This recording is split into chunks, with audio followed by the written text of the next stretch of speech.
In this video, I'm going to talk about this ProArt PA27JCV from ASUS. This is a 5K monitor, which means it has a resolution of 5120 by 2880 pixels. And at the moment, this is the cheapest 5K monitor both here in the Netherlands and in the US. Now, since ASUS is claiming that this is a Kalman verified model, it should also offer near perfect calibration right out of the box. So let's see if that really is the case here and if this ProArt model is worth getting or not. Let's begin. Design-wise, this looks like a very decent office monitor. I think the gray and black combination looks very professional, and while the base and the stand use a lot of plastic and don't feel super premium, the overall construction is pretty sturdy and there is not much wobble to talk about. It is fully ergonomic, so it is height adjustable, it tilts, it swivels, and you can rotate it 90 degrees for a vertical orientation as well. But if you prefer to go that way, you can also VESA mount it instead. On the back, you get a DisplayPort 1.4 connection, a HDMI 2.1 connection, a Type-C connection with 96 watts of power delivery, a headphone jack, a USB hub, a KVM feature that lets you swap between two devices, and also some cable management. Now, speakers are included, but those are functional at best. They will be fine for some basic sounds, but not really good enough for listening to music, watching movies, or even playing games. But what ASUS does really well is their OSD design. It is intuitive, it is well laid out, and it contains a lot of options and presets for different color spaces. There's also an ambient light sensor and a feature to automatically adjust the image based on your environment if you want to use that. But I personally really dislike any settings that change automatically, so I just turned that off. But I always think it is better to have an option to do something and then decide for yourself if it works for you or not. You control the OSD using a joystick combined with several buttons that are actually positioned on the front of the monitor. And you might argue that this is not as clean looking as putting them on the back of the monitor, but keep in mind this is a productivity focused product, and going for easy access controls over what looks more aesthetically pleasing makes perfect sense to me. The main highlight of this ProArt is its 5120 by 2880 pixel panel, which is basically twice the resolution of a 1440p panel. The DPI of this monitor is 218, so it is extremely sharp. You can work on an actual 4K image or video without scaling while having enough space around it for your toolbars, timelines, and whatever else you might need. And even if you do something other than creative work,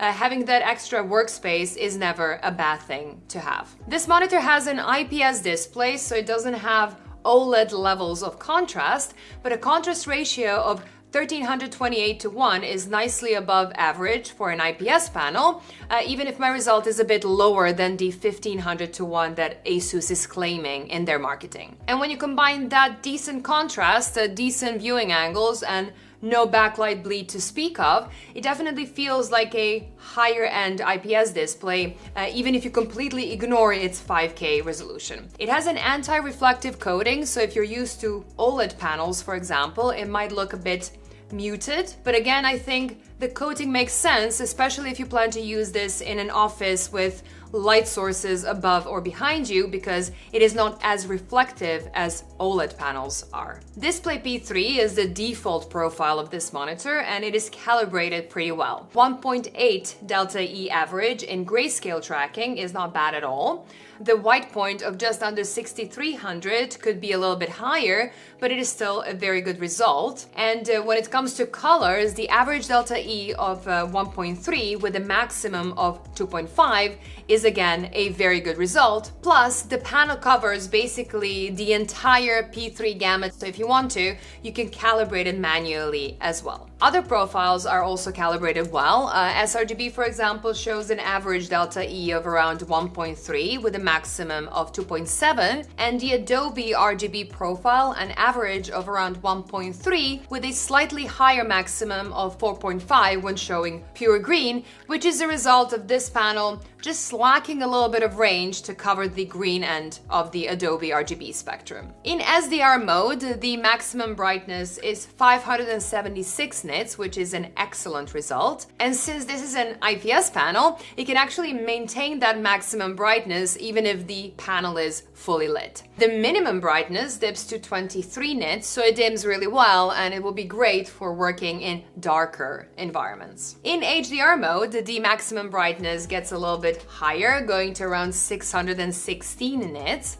In terms of color accuracy, if we look at typical colors, the average delta E is around 3, but the maximum is a little bit higher here. And if we look at the harder color match HDR test, which specifically tests some of the hardest colors to reproduce, like certain skin tones, the average delta E of 4.5 is a decent result, but it could be tuned a little bit better. Now keep in mind, since this panel doesn't have a local dimming or an extremely high contrast, I wouldn't consider this to be an ultimate HDR monitor, and I don't think this is the monitor to go for if you plan to create HDR content all day.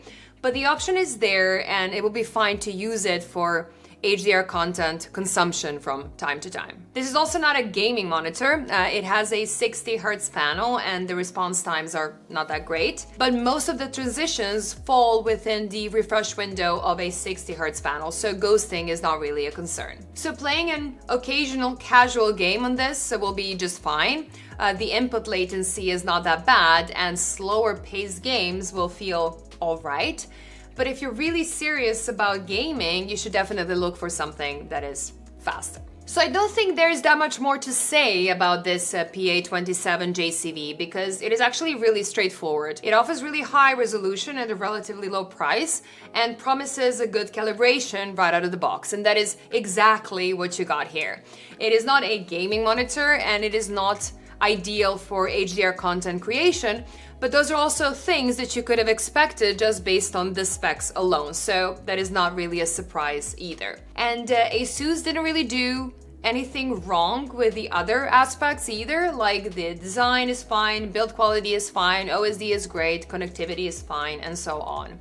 And when you take all that into consideration, the PA27JCV is one of the more interesting, creative / professional monitors to consider at the moment. $800 in the US or 800 euros here in Europe is not extremely cheap if you compare it to 4K monitors, but it is very cheap for a 5K monitor. So if your workflow can really benefit from that extra screen space and you're okay with paying a little bit more than you would for a 4K model, then this would be a really nice option to consider. And yeah, that is all I had for today, but before I go, let's check out the sponsor of this video. This video is brought to you by Seasonic and their new Focus GX power supplies. These new mid-range power supplies are pretty affordable, but they still come with all the features you would expect to see on a proper high-end power supply. They are fully modular, they are very efficient and very quiet due to their fan design, plus they come with a hybrid fan mode that stops the fans completely under 30% load. You get a variety of connections for any kind of system you have in mind, and as usual, Seasonic backs it all up with a nice and cozy 10-year-long warranty. Check it out using the links in the description below. Thank you all for watching and staying to the end of this video. If you liked it and you want to see more content like this one, please do consider clicking that subscribe button so you never miss my future uploads. Bye guys, and I will see you in the next one. Bye!